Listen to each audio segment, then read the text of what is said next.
오케이. 이면지? 왜 책 뒤에 없어? 아, 답지가 없었구나. 이면지 있죠. 새우색이 이면지예요.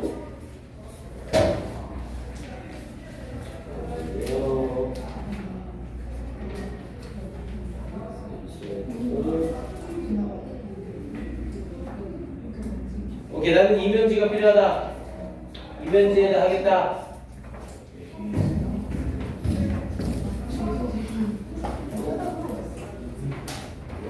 이면지에다 쓰고 종이 잊어버리면 안 돼. 자, 가봅시다. 오늘 선생님이랑 도치를 한번 싹 정리를 해놓을게요. 어차피 부정부사 파트 때문에 한번 정리는 하셔야 되고요. 일단 도치라는 애는 영어 문법에서 굉장히 중요합니다. 근데 이게 선생님들도 잘 정리를 안 하고 대부분 문법책에서 제일 끝에 12강이나 10강쯤에 특수구문이라고 해서 따로 정리가 돼요. 그러다 보니까 대부분 수업을 앞에서부터 하다 보니까 뒤쪽은 대부분 좀 이렇게 흐지부지 되는 경우가 많잖아요. 그래서 좀 도치 부분에 대한 정리가 좀 약한 학생들이 많습니다. 그래서 이번에 도치에 대해서 지금 선생님이랑 쫙 해서 한번 정리를 할 거니까 요 도치만 딱 정리를 해놓으면 고3 끝날 때까지 도치는 더 건드릴 게 없습니다. 요 내용만 딱 알아두세요. 자, 일단 영어에서 말하는 도치는 종류가 총 6가지 종류가 있어요. 그러니까 6가지 경우에 도치라는 게 일어나고요. 근데 이 도치는 중요한 게 뭐냐면 일단 우리 수능이나 모의고사에서 나오는 도치는 어차피 동사가 주어보다 앞에 있느냐 뒤에 있느냐만 봐야 되기 때문에 문제가 어렵지 않아요. 근데 문제는 내신 대비의 도치 문제가 나올 때에는 도치를 시킬 때 주어와 동사가 자리를 바꾸는 경우가 있고 주어와 동사는 자리를 바꾸지 않고 대동사라는 애를 쓰는 경우가 있어요. 그래서 어떤 경우에 대동사를 쓰고 어떤 경우에 대동사를 쓰지 않는지 이거에 대한 정리가 완벽하게 돼야 됩니다. 그래서 조금 양이 적지는 않겠지만 한번 쫙 정리해 놓으시고 계속 지속적으로 반복해서 꺼내 보셔야 돼요. 그러니까 문법은 선생님이랑 수업 한 번 하고 복습 한 번 했다고 내게 되는 게 아닙니다. 그러니까 복습 한 번 하고 또 한 번 하고 여러분들이 영어 공부하다가 문법이 나올 때마다 아, 이 문법은 뭐였어? 이 문법은 뭐였어? 이런 식으로 계속 반복을 하셔야 돼요. 그래야 내게 됩니다. 오케이, 자 선생님이랑 한번 정리를 해볼게요. 자, 우리 영어에서 도치라고 불리어지는 애들이 있어요. 자, 영어에서 이 도치라는 애는 굉장히 간단해요. 도치는 무조건 누가 누구보다 먼저 나오는 거예요. 동사가 주어보다 먼저 나오는 거예요. 그럼 우리는 이미 도치의 일부를 배우고 있죠. 이미 비동사의 의문문이나 일반 동사의 의문문을 만들 때 are you 어쩌고 또는 do you 어쩌고 라는 형태로 동사가 먼저 나오죠. 얘네들도 도치의 한 부분입니다. 자, 그런데 그런 도치를 말고 영어에서 도치가 일어나게 하는 6가지 종류에 대해서 정리를 할게요. 자, 먼저 첫 번째로 도치라고 불리어지는 애들은 문장 맨 앞에 부정어라는 애들이 나올 때 도치라는 게 될 수 있어요. 혹시 마이크가 꽂았는데 켰을 그냥 차이 없어. 자, 우리 영어에서 부정어라고 불리어지는 애들이 있는데 당연히 부정어라는 애들은 아니다, 없다의 개념이 들어가 있는 애들이죠. 자, 아니다, 없다의 개념이 들어가 있는 부정어라고 해서 무조건 도치를 일으키는 게 아닙니다. 이걸 주의하셔야 돼요. 영어에서 부정어는 크게 두 종류로 나눠서 생각을 해야 되죠. 영어에서 부정어의 종류는 크게 둘로 나뉘어서 뭐와 뭘로 나뉘어요? 부정 형용사라는 애들과 부정 부사라는 애들로 나뉘어요. 영어에서 부정어는 부정 형용사와 부정 부사로 나뉩니다. 그리고 우리 교재하면서 하겠지만 부정 명사라는 애도 있어요. 부정 명사는 딱 2개로 neither하고 그리고 none이라는 애가 있습니다. 그건 좀 뒤쪽에서 정리를 하고요. 자, 영어에서 부정 형용사와 부정 부사를 구별해야 하는 이유는 일단 영어에서 쓰이는 부정 형용사라고 불리어지는 애들은 쓰임이 무조건 한정적 용법밖에 없어요. 우리 영어에서 형용사는 2가지 용법으로 나뉘죠. 한정적 용법과 서술적 용법이 있어요. 한정적 용법은 명사의 범위를 줄여주는 기능을 하는 거예요. 그래서 선생님이 팔품사 설명할 때 한정적 용법의 형용사는 우리 반에 남학생들이 있다. 그럼 남학생들 되게 많잖아요. 근데 거기에 handsome이라는 형용사를 하나 붙이면 우리 반은 여학교 반으로 바뀌는 거죠. 그러니까 이런 식으로 명사 앞에 형용사를 붙임으로써 명사의 범위를 한정해 주죠. 이걸 한정적 용법이라고 합니다. 그런데 우리가 사용하는 부정 형용사라는 애들은 싸그리다 한정적 용법으로밖에 사용을 하네요. 즉 한정적 용법으로 쓰이는 형용사라는 애들은 무조건 뒤에 누굴 달고 나와? 무조건 명사를 달고 나오게 되어 있어요. 그래서 부정형용사라는 애를 쓰게 되면 얘는 우리가 선택하고 자시고 할 것 없이 뒤에 무조건 명사를 달고 나오게 돼요. 근데 이렇게 문장 맨 앞에 명사가 나오는 순간 얘는 문장에서 무슨 기능을 해야 돼요? 주어라는 기능을 해야 되죠. 그러니까 부정형용사는 어쩔 수 없이 뒤에 주어인 명사를 달고 나오게 된다고요. 그래서 영어에서 부정형용사가 문장 맨 앞에 나오게 되면 부정형용사가 수식하는 뒤에 있는 명사와 함께 묶어서 얘네를 우리는 뭐라고 불러요? 부정주어라고 부르죠. 그럼 이 부정주어가 만들어지는 순간 때려 죽여도 문장에 뭐는 일어나지 않아요? 도치는 일어날 수가 없겠죠. 부정형용사에 걸리면서 주어가 나와버리기 때문에 부정주어 뒤에 동사가 나오는 형태로 얘는 절대로 도치를 일으키지 않아요. 다시 부정형용사는 문장 맨 앞에 나오더라도 문장에 도치를 일으킨다 안 일으킨다? 안 일으킨다. 요걸 주의하셔야 됩니다. 자, 영어에서 사용되는 부정형용사는 어떤 애들이 있는데요? 영어에서 사용되는 부정형용사의 가장 대표적인 애들은 few와 little이라는 애들이 있죠. 그리고 no라는 애도 있어요. 일단 부정형용사의 가장 대표적인 애는 few, little, no라는 이 세 가지예요. 그런데 이 세 가지에 덧붙여서 누가 등장을 하냐면 not이 등장을 해요. 원래 not은 품사가 부사거든요. 그럼 부사인 not이 문장 앞에 나오면 얘는 부정형용사가 아니라 부정부사죠. 근데 부정형용사 자리에 not이 왜 나오냐면 이 not 뒷부분에 형용사 or이나 형용사 ever이나 형용사 both가 달라붙으면서 모든 명사가 뭐뭐하는 것은 아니다. 두 명사 모두 뭐뭐하는 것은 아니다 라는 의미가 돼서 not all, not every, not both가 하나의 덩어리로 형용사 구를 이루면서 쓰이게 돼버려요. 그래서 특히 not 같은 경우는 not이 뒤에 있는 형용사를 수식할 경우 부정부사가 되는 게 아니라 덩어리로 부정형용사가 된다는 걸 주의하셔야 됩니다. 그래서 얘네가 나오고 뒤에 명사가 달라붙으면 얘네는 부정주어를 형성하고요. 우리 영어에서 부정주어는 선생님이 해석할 때 어떻게 해석하라고 했어요? 항상 동사 뒤를 잘라서 few나 little이 나오면 얘네는 해석할 때 뭐라고 해석이 될 거고요? 동사하는 명사는 거의 없다. 이렇게 해석이 들어가고요. 당연히 no를 쓰면서 뒤에 부정주어를 쓰게 되면 동사하는 명사는 없다라고 해석이 들어가시면 되겠고요. 그에 반해서 not all, not every, not both가 나오게 되면 모든 명사가 동사하는 것은 아니다. 이렇게 해석이 들어갑니다. 그래서 부정주어는 나왔을 때 해석을 정확하게 해주셔야 돼요. 항상 부정주어는 동사 뒤를 잘라서 동사하는 명사는 없다. 하지만 not all, not every, not both 같은 경우는 모든 명사가 동사하는 것은 아니다. 이렇게 해석이 돼야 됩니다. 당연히 주어 뒤에 동사가 나오니까 얘는 도치가 일어나지 않아요. 다시 한번 주의하세요.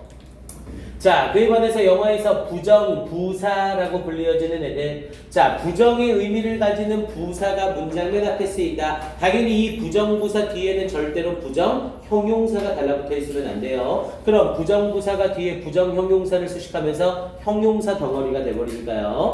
자, 영어에서 부정부사라고 불리어지는 애들은 대표적으로 little이라는 애가 있고요. 대표적으로 not이라는 애가 있고요. 대표적으로 needle이라는 애가 있고요. neither라는 애가 있고요. 그리고 동시에 not until이라는 애가 있고요. 또는 not only라는 애가 있고요.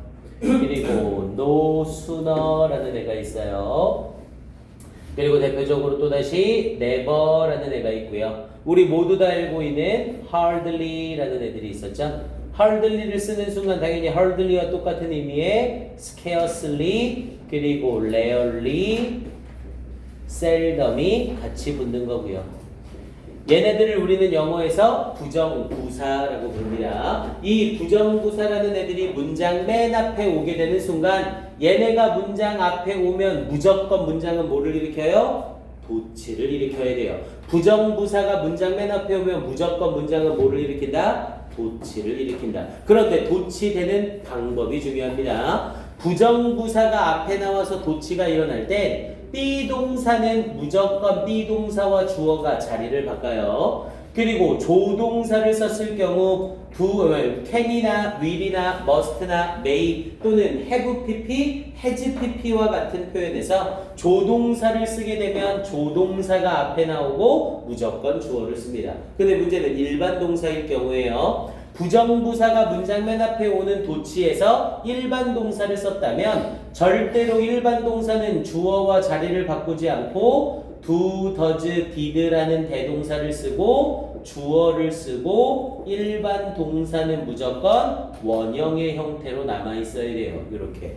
요걸 대부분 내신 내릴 때 주관식 문제로 출제되기 때문에 일반 동사랑 주어의 자리를 바꿔야 하는지 do, does, did를 이용해서 도치를 시켜야 되는지 그걸 같이 정리를 하셔야 됩니다. 그래서 부정부사가 문장 맨 앞에 나오면 B동사와 조동사는 자리체인지 일반 동사는 do, does, did를 쓰면서 주어 플러스 일반 동사의 원형을 써야 된다. 요걸 주의하시고요. 자, 그리고 여기서 한 가지 주의해야 될 점이 있어요. 자, 부정형용사와 부정부사에서 모두 사용이 되는 애로 little이라는 요놈이 있죠. 당연히 little이 부정형용사냐 부정부사냐를 구별하는 방법은 겁나 쉬워요. 왜? 부정형용사 little은 뒤에 무조건 누굴 달고 나와? 부정형용사 little은 뒤에 무조건 누굴 달고 나온다고요? 무조건 명사를 달고 나와요. 그럼 당연히 부정부사 little은 뒤에 명사가 없이 사용이 되겠죠. 됐습니까? 그걸로 쉽게 구별이 가능합니다. 이게 영어에서 사용되는 가장 일반적인 부정어에 의한 도치예요. 부정어라고 해서 무조건 도치가 일어나는 게 아니라 부정형용사와 부정부사를 구별할 수 있어야 됩니다. 자, 이제 얘네와 함께 두 번째 도치로 only에 의한 도치가 있어요. 이제 두 번째 도치로 only에 의한 도치.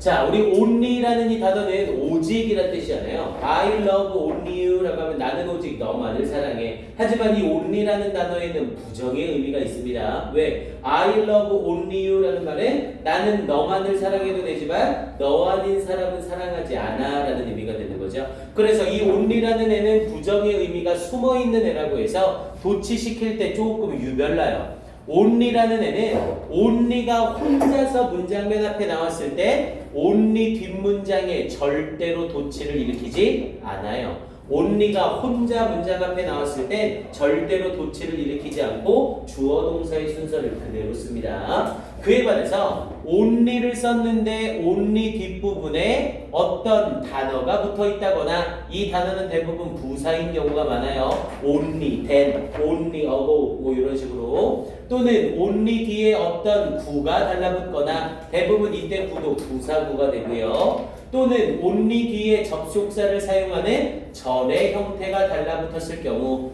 only 뒤에 단어나 구나 절이 수반된 상태에서 요 뒤에 문장이 달라붙을 때 무조건 도치가 일어나요. 대신 only에 의한 도치 역시 B동사면 무조건 주어와 자리를 바꾸고요.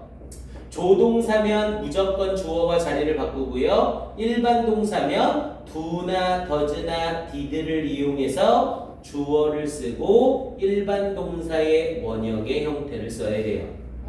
당연히 지금 순서를 보면 알겠지만 일반 동사를 도치시킬 때 do, does, did를 써야 되는 경우 먼저 싹 정리를 해주는 겁니다. 부정부사에 의한 도치와 only에 의한 도치에서는 일반 동사를 썼을 경우 전부 do, does, did를 이용해야 돼요. 오케이, 일단 여기까지 먼저 필기 마무리해 주시고요. 예문이라면 우리 교재에서 볼 거기 때문에 일단 개념 정리 먼저 위주로 갑니다. 이쪽은 이제 지워도 되죠?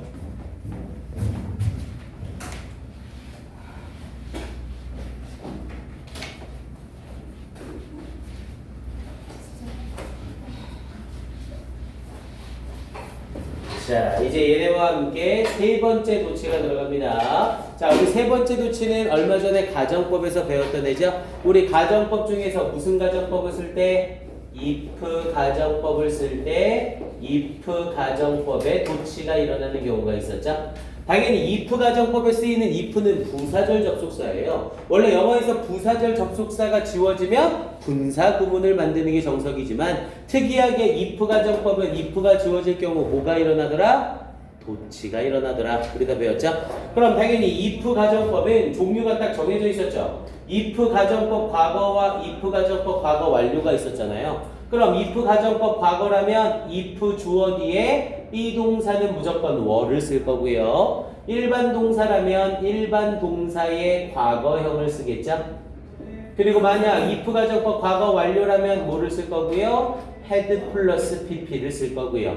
그리고 실현 가능성이 없는 경우에 if절 속에 조동사 should라는 애를 쓸 수 있어요. 이렇게. 그래서 if 가정법이 나오는 경우는 should를 쓸 때도 있지만 could를 쓸 때도 있습니다. 이렇게. 그래서 if 가정법이라 불리워지는 애들은 날고 기어봤자 형태가 딱 이 네 종류밖에 안 나와요. if절 속에서는. 그런데 이 if 가정법에서 뭐가 생략이 되는 거예요? if가 생략이 되는 거예요. 그럼 if가 생략되면 분사 구문이 만들어져야 되지만 가정법은 특이하게 도치를 시킨다고요. if 가정법에서 if가 지워지는 도치는 부정부사의 도치와 똑같아요. 비동사를 쓰고 있었다면 비동사 were가 앞으로 나오면서 were 주어. 일반 동사를 쓰고 있었다면 얘는 과거형밖에 없으니까 무조건 did 주어 동사 원형. 당연히 had 플러스 pp에서 had가 조동사죠. 그럼 had pp는 도치를 시킬 때 had가 앞으로 나오면서 had 주어 pp. 당연히 should와 could 역시 조동사니까 should나 could가 앞으로 나오면서 주어 쓰고 이 뒤에 동사의 원형. if 가정법의 도치는 딱 이 네 가지로 틀에 박혀 있습니다. 다른 형태로는 나올 수가 없어요. 그래서 if 가정법에서 if가 지워질 경우 문장에 도치가 일어날 수 있다. 같이 정리해 놓으셔야 됩니다. 지금 선생님이랑 한 요 세 가지가 영어에서 도치를 시킬 때 일반 동사의 도치에 does, did를 사용하는 유일한 케이스예요. 이 세 가지를 제외하고는 일반 동사와 주어가 무조건 자리를 바꿉니다. 이해됩니까? 이렇게 해두니까 좀 쉽죠? 요 세 가지는 일반 동사를 도치시킬 때 do, does, did를 이용한 도치를 시키고 나머지 선생님이랑 정리할 나머지 세 가지 케이스는 무조건 주어와 일반 동사의 자리를 바꿉니다. 이렇게 정리를 해두시면 돼요. 자, 이제 네 번째 도치로 바로 넘어갈게요. 자, 네 번째 도치는 보어 강조에 의한 도치예요. 자, 원래 우리 영어에서 보어라고 불리어지는 애들은 두 종류가 있죠. 영어에서 보어의 두 종류는 당연히 주격 보어와 목적격 보어가 있죠. 하지만 보어에 의해서 문장에 도치가 일어나는 경우는 무조건 주격 보어밖에 해당이 안 돼요. 목적격 보어를 이용한 도치는 영어에서 존재하지 않습니다. 자, 그렇다면 주격 보어를 쓴다는 건 몇 형식을 쓰겠다는 소리예요? 이 형식 구문을 쓰겠다는 거죠. 그럼 당연히 이 형식은 문장에서 사용될 때 어떻게 만들어지고요? 주어 쓰고 이 형식 동사를 쓰고 그 뒤에 주격 보어를 쓰는 형태겠죠. 그럼 이 상태에서 주격 보어를 강조하기 위해서 이 주격 보어가 문장에 어디로 나가요? 문장의 제일 앞으로 튀어나가요. 이렇게요. 그럼 주격 보어가 문장 앞으로 나가면서 도치가 일어날 때 무조건 주어와 동사가 자리를 바꿔요. 이때 일어나는 도치는 비동사건 조동사건 일반 동사건 상관없이 무조건 주어와 동사의 자리를 바꿉니다. 특히 일반 동사더라도 do, does, did를 쓰지 않고 무조건 주어와 자리 체인지. 이해됩니까? 자, 그런데 여기서 중요한 건요. 이 주격 보어가 강조를 위해서 앞으로 나올 때 얘가 주격 보어란 걸 여러분들이 찾아낼 수 있어야 된다는 거예요. 이게 어렵습니다. 일단 영어에서 보어라는 자리에 쓰일 수 있는 품사는 뭐랑 뭐가 있어요? 명사와 형용사가 있죠. 일단 주격 보어 자리에 쓰이는 형용사의 가장 큰 특징은 뭐예요? 주격 보어 자리에 쓰이는 형용사는 무조건 서술적 용법이라고 하죠. 우리 서술적 용법의 형용사는 아까 부정 형용사 할 때 했던 한정적 용법의 형용사의 반대라고 생각하시면 돼요. 아까 한정적 용법의 형용사는 뒤에 뭐가 있어야 된다고 해서 명사가 있어야 된다고 했죠. 하지만 서술적 용법의 형용사는 절대 뒤에 명사를 못 가져요. 이해됩니까? 그럼 당연히 주격 보어로 쓰이는 형용사는 100% 형용사가 문장 맨 앞에 나왔을 때 이 형용사의 뒤쪽이나 이 형용사의 앞쪽에 수식할 명사가 없어요. 이렇게. 즉 형용사의 앞이나 뒤에 명사가 없이 형용사가 혼자 나와 있으면 얘는 100% 보호예요. 이해됩니까? 형용사가 앞이나 뒤에 명사 없이 혼자 나와 있으면 100%보다 100% 보호다. 근데 여기서 일단 주의할 점, 고등학교 1학년이나 2학년 초반까지는 주격 보호의 도치는 대부분 형용사가 나와요. 아예 태생이 형용사인 애들이 나옵니다. 뭐 브레이브나 해피 같은 형용사가 문장 앞에 나오면서 도치가 되는 게 일반적인데, 이제 2학년 중반쯤서부터 고3 때는 주격 보호 자리에 누가 많이 나오냐면 PP가 앞으로 나오는 케이스가 굉장히 많아요. 당연히 우리 PP는 과거 분사죠. 과거 분사는 형용사의 일종이고요. 그래서 PP가 앞이나 뒤에 명사 없이 단독으로 나와서 보어로 사용되는 케이스가 많습니다. 이렇게 되는 경우 역시 문장은 뭐를 일으킨다고요? 도치를 일으키게 된다고요. 됐습니까? 형용사인 보어가 문장 맨 앞으로 오게 되면 문장은 100% 뭘 일으킨다? 도치를 일으킨다. 이걸 주의하셔야 됩니다. 자, 그럼 이제 주격 보호 자리에 형용사 말고 또 누가 나올 수 있어요? 명사가 나올 수 있죠. 자, 그런데 명사가 문장의 맨 앞에 나오게 되는 경우는 조금 위험해요. 왜냐면 명사라는 애가 주격 보호 자리에 쓰이게 되면 주어와 주격 보호 명사는 서로 어떻게 돼?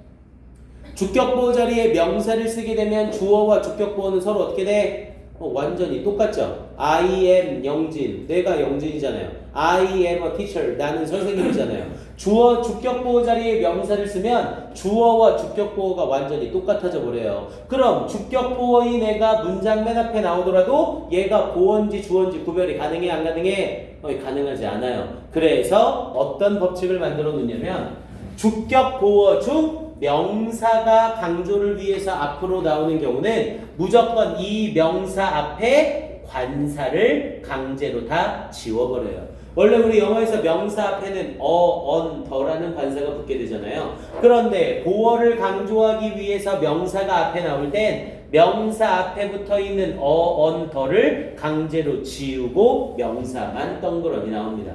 그래서 명사 앞에 관사가 없이 혼자 나온 명사가 보인다면 이놈은 보어라 문장 앞으로 나온 거구나. 이걸 파악할 수 있어야 됩니다. 이해됩니까? 그래서 보어가 문장 맨 앞으로 오게 되는 경우에는 형용사의 앞뒤에 명사가 없는 경우, 명사 앞에 관사가 없는 경우를 통해서 얘네가 보어인데 문장 맨 앞에 나왔구나. 그럼 무조건 뭐를 일으킨다고요? 도치를. 그리고 이 도치에서 주의할 점은 뭐라고요? 무조건 주어와 동사가 자리를 바꾼다고요. 됐습니까? 예를 들면 이런 거죠. cute, she looks. 자, 지금 이 문장은 어법상 맞아요, 틀려요? cute, she looks. 이 문장은 어법상 맞아, 틀려요? 당연히 어법상 틀린 거죠. 왜? 맨 앞에 cute가 귀여운이라는 의미의 형용사인데 앞이나 뒤에 명사가 없죠. 그럼 얘는 당연히 뭘로 쓰인 거고요? 보어로 쓰인 거고요. 보어가 문장 맨 앞에 왔으니까 문장은 뭘 일으켜야 돼? 도치를 일으켜야 되죠. 그럼 보어가 문장 맨 앞에 오면서 만들어지는 도치는 무조건 주어와 동사의 자리체인지, 얘는 do, does, did 생각할 것도 없이 looks, she라는 형태로 이렇게 도치가 만들어져야 돼요. 이해됩니까? 알겠어요, 이거? 오케이, 확인 한번 해두시고요. 네, 필기 마무리하시고 5번째 도치로 갈게요. 응? 당연히 맞는 말이죠. 그냥 원래 문장이 she looks cute예요. 그녀는 귀엽게 보인다. 당연하죠. she looks beautiful 이거랑 같은 말인 거잖아요. 그러니까 원래 문장은 she looks cute를 써서 그녀는 귀여워 보인다. 근데 거기서 cute를 강조하려고 cute를 앞으로 뺀 거죠. 아니요, 전혀요. 큐트 품사 때문에 다리가 이상하다고 생각하는 거야, 혹시? 그럼 이 모습 때문에 어색하다고? 아니요, 전혀. 그럼 이거는요? 봐보세요. brave is he. 이건 어색해요, 안 어색해요?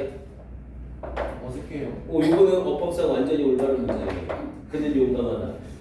그래서 brave가 앞뒤에 명사 없잖아요, 형용사인데 그러면 얘가 주격 보어가 되고 주격 보어가 앞으로 나와서 문장에 도치가 일어나는 거예요.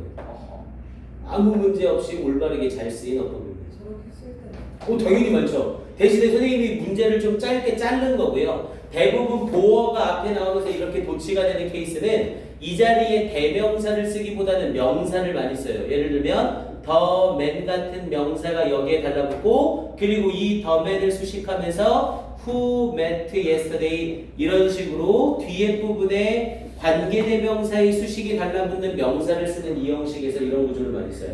이렇게 되면 보어가 앞으로 나가면서 도치되되 주어가 길어지지 않고 쉽게 수식이 가능해지거든요. 이해됩니까? 특히 형용사 이렇게 쓰는 경우도 많지만 PP 쓰는 경우가 굉장히 많아요. 이걸 좀 주의하셔야 됩니다. 오케이. 우리가 보기엔 어색해 보이지만 전혀 문제가 없습니다. 심지어 그럼 이것도 볼까요? boy is he 이렇게요. 이 문장도 어법상 아무 문제가 없습니다. 그는 소년이다 라는 문장이에요. 그리고 boy 앞에 원래는 어가 있어야 되잖아요. 근데 주격보어인 보어를 강조하기 위해서 앞에 관사를 버리고 명사만 혼자 나온 거라고요. 했습니까? 어법상 아무 문제가 없습니다. 자, 그리고 이제 다섯 번째 도치로 자, 다섯 번째 일어나는 도치는 문장 앞쪽에 뭐가 등장하는 경우냐면 부사나 부사구가 나올 때죠. 자, 우리 영어에서 부사나 부사구는 문장 앞에 나오더라도 본인이 생각하기에 얘는 중요하지 않다라고 하면 도치를 안 시킬 수도 있어요. 왜냐면 부사나 부사구는 문장 전체를 수식할 수 있기 때문에 뒤에 콤마를 찍어버리는 순간 삽입으로 없는 거나 마찬가지가 되거든요. 그런데 콤마가 없는 상태라면 그리고 이때 쓰이는 부사나 부사구가 대부분 장소나 방향을 나타내는 부사나 부사구라면 시간을 나타내거나 이유를 나타내는 게 아니라 장소나 방향을 나타내는 부사나 부사구가 문장 맨 앞에 나오면 요건 선생님이 설명도 몇 번 했었죠? 얘는 도치가 일어나지 않는 경우와 도치가 일어나는 경우가 있다. 이렇게 정의를 했었고요. 부사나 부사구가 문장 맨 앞에 왔는데도 도치가 일어나지 않았대요. 이 경우는 주어가 뭐일 때?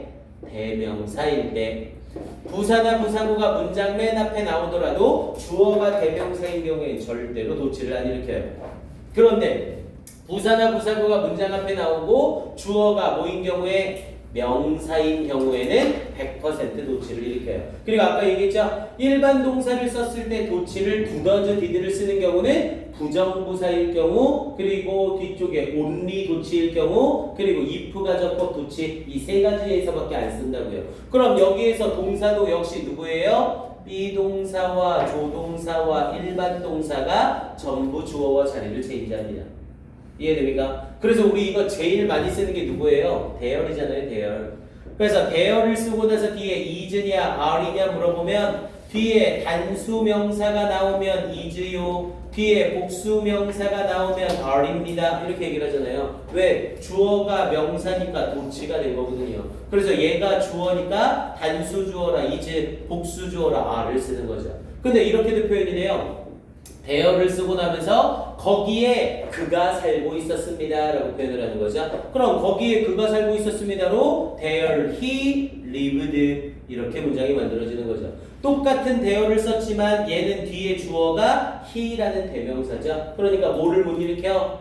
도치를 못 일으켜요. 근데 여기서 he를 the man으로 바꾸면 어떻게 만들어져요? There lived the man 이렇게 무조건 도치가 일어나야 됩니다. 이해됩니까? 부사나 부사구, 특히 장소나 방향의 부사나 부사구가 나오면 문장은 도치를 일으킨다. 그리고 우리 일반적으로 대화체에서 많이 쓰는 거 있죠? 우리 도착했어 라고 할 때 뭐라고 해요? Here we go 또는 here we are 이라는 표현 쓰잖아요. 이때도 here이 여기에 라는 장소 부사고 주어가 대명사니까 뭘 안 시켜? 도치를 안 시키죠. 됐습니까? 그거 여기 있어 라고 할 때 here it is 라고 하죠. 근데 책이 여기 있어 라고 할 땐 here is the book 이렇게 표현을 하잖아요. 됐습니까? 그게 장소 방향 부사구에 의한 도치 성질 때문에 그래요. 확인 한번 하시고요. 오케이, 이제 마지막 여섯 번째 도치입니다.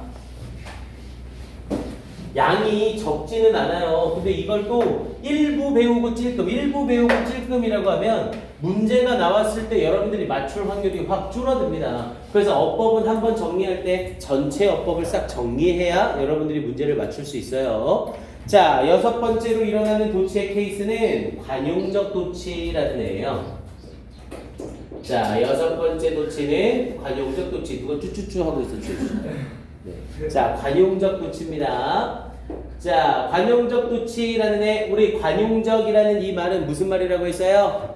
우리나라 말로 번역하면 닥치고 외우세요라는 말이라고 했죠. 옛날서부터 계속 써왔기 때문에 어법상으로 우리가 이해를 할 수가 없어요. 그래서 옛날부터 써왔던 거라 우리는 그대로 사용을 하고 있을 뿐인 거죠. 그래서 얘는 어쩔 수 없이 통으로 암기하는 수밖에 없습니다. 자, 영어에서 얘기하는 관용적 도치라고 불려지는 애들은 종류가 딱 정해져 있어요. 먼저 첫 번째 관용적 도치는 앞에 부분에 긍정문을 썼을 때, 당연히 긍정문을 썼다는 건 not이나 never가 없다는 거죠. not이나 never가 없는 긍정문을 썼을 때 긍정문 뒤쪽에 so, 동사, 주어라는 형태로 도치를 시켜줘요. 여기서 동사, 주어라는 도치가 왜 일어나는지는 아무도 모릅니다. 그리고 만약 여기에서 so, 동사, 주어를 쓰지 않고 so, 주어 동사를 쓰게 되면 이 두 개는 해석이 완전히 달라져요. 만약 so 동사 주어를 쓰게 되면 얘는 뭐라고 해석이 되냐면 주어 또한 그렇다라고 해석이 들어가고요. 그에 반해서 so 주어 동사를 쓰게 되면 얘는 그래서 주어는 동사하다 이렇게 해석이 들어갑니다. 맥락이 완전히 틀려져요. 그리고 이렇게 사용하는 so 긍정문 뒤에 so 동사 주어는 이때 사용된 so를 대신해서 뭐를 써도 돼요? as를 써도 완전히 똑같아요. so나 as가 앞에 나왔는데 왜 도치를 일으키는지는 아무도 모릅니다. 옛날부터 계속 긍정문 뒤에 이렇게 써왔기 때문에 쓰는 거예요. 그리고 이때 일어나는 도치가 좀 중요해요. 자, 긍정문 뒤에 so 동사 주어나 as 동사 주어를 쓸 때 이때 사용되는 도치는 이 동사가 무조건 대동사예요. 우리 영어에서 대동사라고 불려지는 애들은 앞에 부분에 사용된 동사구가 반복돼서 사용될 때 그 반복되는 동사구를 대신해서 쓰는 걸 대동사라고 부르죠. 당연히 앞에 사용된 이 긍정문이 만약 비동사를 썼다 그럼 대동사로는 똑같이 비동사를 쓰는 거고요. 만약 조동사를 쓰고 있다 그럼 똑같이 조동사를 쓰는 거고요. 만약 일반 동사를 썼다 그럼 이 경우만 일반 동사를 똑같이 쓰는 게 아니라 does, did로 대동사를 나타내요. 이렇게요. 대신 부정부사의 does, did와는 좀 다른 애죠. 얘는 대동사의 does, did인 겁니다. 그리고 이때 쓰이는 대동사 자리에는 만약 해석상 필요하다면 조동사는 얼마든지 들어갈 수 있어요. could나 will이나 may 같은 애들은 해석상 필요하다면 대동사 자리에 언제든지 들어갈 수 있습니다. 그래서 요 소동사 주어 확인 한번 해놓으시고요. 자, 이건 관용적 도치는 아니지만 긍정문 소동사 주어를 했으면 얘도 같이 세트로 알고 있는 게 좋아요. 이걸 써서 여기다 쓸게요. 부정문이 나왔을 때, 자, 이번에는 not이나 never를 써서 주어는 동사하지 않는다라는 표현을 쓴 거예요. 그럼 이 부정문 뒤쪽에 누구를 붙였을 수 있냐면 neither나 no를 붙였을 수 있어요. 당연히 neither와 no는 둘 다 부정의 의미를 가진 부정부사죠. 부정부사가 문장 맨 앞에였으니 당연히 문장에는 뭐를 일으키고요? 도치를 일으키고요. 그래서 동사 플러스 주어의 순서가 됩니다. 대신 여기서 주의할 점은 이때 쓰이는 동사도 앞에 있는 소동사 주어와 마찬가지로 무조건 대동사를 사용해요. 그래서 앞에 쓰여 있는 부정문의 동사가 비동사나 조동사면 비동사나 조동사를, 앞에 쓰인 부정문의 동사가 일반 동사면 do, does, did를 이용해서 나타냅니다. 됐습니까? 대신 해석은 어떻게 들어가고요? 주어 또한 그렇지 않다 이렇게 해석이 들어가는 거죠. she loves him she loves him 그녀가 그를 사랑한다 이랬을 때 뒷부분에 so does the lady 이렇게 표현을 하면 그 숙녀도 그렇다 이렇게 말하는 거죠. 됐습니까? 그리고 부정문 뒤에 no나 neither를 쓰고 동사 주어를 쓰면 주어 또한 그렇지 않다 이렇게 연결이 되는 거고요. 자, 얘네와 함께 이제 관용적 도치 한 세트만 더 배우면 돼요. 그럼 도치와 관련된 내용은 싸그리 다 끝납니다. 자, 마지막으로 쓰이는 관용적 도치는요, 비교급에서 사용이 돼요. 우리 영어에서 비교급은 두 개가 있죠. 원급 비교와 비교급이라는 애가 있죠. 당연히 원급 비교는 동등 비교라고 불러서 as 원급 as라는 표현을 쓰고, 당연히 비교급은 비교급을 쓰고 나서 그 뒤에 than을 사용해 주죠. 자, 이렇게 사용되는 동등 비교와 비교급은 as 원급 as와 비교급 than을 썼을 때 이 뒤에 나오는 비교 문장이 주어 동사의 순서를 가져도 되고 동사 주어의 순서를 가져도 전혀 상관없어요. 아니, 주어 동사랑 동사 주어인데 어떻게 두 개가 똑같아요? 몰라요. 나도 옛날 사람들이 계속 이렇게 써왔기 때문에 따라가는 거거든요. 그래서 얘는 수능에 무려 8번 출제됐습니다. 8번. 근데 8번 출제됐는데 얘는 정답이 될 수가 있어요? 없어요? 없죠. 주어 동사 쓰든 동사 주어 쓰든 상관이 없거든요. 얘는 매력적인 오답으로 항상 등장을 합니다. 정답이 3번이라면 2번쯤에 보기로 as 원급 as 동사 주어 비교급 된 동사 주어 써놓고 어법상 틀린 것처럼 낚으려고 한다고요. 이해됩니까? as 원급 as와 비교급 된 뒤는 주어 동사와 동사 주어를 전혀 구별하지 않습니다. 됐습니까? 자, 간단하게 하나만 해보면 이런 거죠. She is cute. 이거 다른 걸 해보자. She is larger than he is. 자, 이렇게 한번 해볼게요. 그녀는 그보다 덩치가 더 크다, 이렇게 표현을 한 거죠. 그럼 이 상태에서 he is를 뭘로 바꿔도 상관없어요? is he로 바꿔도 전혀 상관이 없다고요. 근데 여기에서 이 he is를 is he로 슬쩍 바꿔놓고 어법상 틀린 부분은 이라고 해서 얘를 물어보면 무시하게들 많이 남긴다고요. 됐습니까? 동등 비교와 비교급은 주어 동사와 동사 주어를 전혀 구별하지 않습니다. 확인 다시 한번 해주시고요. 오케이, 여기까지가 영어에서 얘기하는 도치의 6가지 종류예요. 이 6가지를 벗어나는 도치는 없습니다. 이제 이 도치에 맞춰서 해석, 그리고 특히 문법적으로는 도치가 중요하지만 해석적으로는 부정주어가 중요해요. 부정주어를 쓰게 되면 항상 아니다 없다의 해석을 어디에 넣어서? 동사에 넣어서 해석을 해야 됩니다. 이 해석을 잘 하냐 못하냐에 따라서 지문의 내용이 완전히 달라져요. 오케이, 그러면 이제 다시 예문으로 가봅시다. 물좀 잠깐 떠올게요.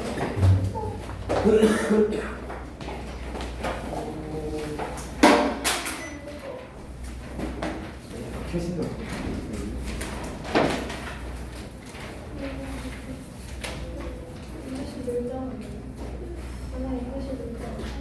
이게 몰라?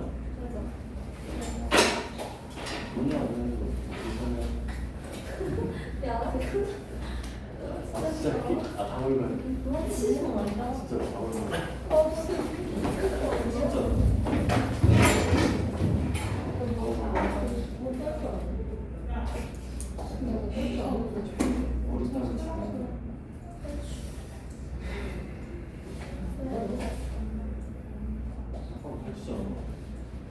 자, 그래서 아까 하던 부분 이어서 받쳐볼게요. 자, 여기에 나와 있는 표현들 중 이제 우리가 확인해야 될 건 마지막 세 번째 거.